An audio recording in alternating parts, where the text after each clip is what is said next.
To my channel Anant and Aviral. आज चाहिँ मैले यो मेथी उमारेर यो सबै के भन्छ टुसा उमारेको कि टुसा उमारेर अचार हाल्न गइरहेको छु। मेथीको अचार बनाउन लागेको। सबै यस्तो मजाले उम्रिएको कि यो टुसा यस्तो मजाले उम्रेर चाहिँ यो राति टाइम भएर कि अलि दिउँसो आज अलि भ्याएन, राति टाइम भएर होला अलि मधुरो देखिया चाहिँ यस्तो मजाले उम्रिया छ कि यस्तो ठुलो ठुलो भएको छ कि हेरौँ अब अचार कस्तो हुन्छ। तोरीको धुलो, यो स्वाँफ, खुर्सानी सामानहरू रेडी गरेको छु।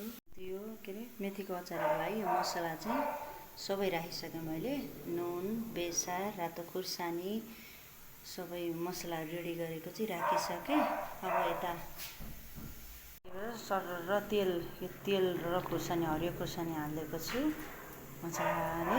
अब यसमा ट्याक्क मोल्ने हो, मजाले मोल्नुपर्छ। मजाले चम्चाले मोल्ने, हातले मोल्नु हुँदैन। हातले मोल्यो भने गनाउँछ हुन्छ, छिटो बिग्रिन्छ हुन्छ। त्यही भएर यसलाई मजाले यसरी मोल्ने। बिस्तारै सबै मोलेर रेडी गर्ने।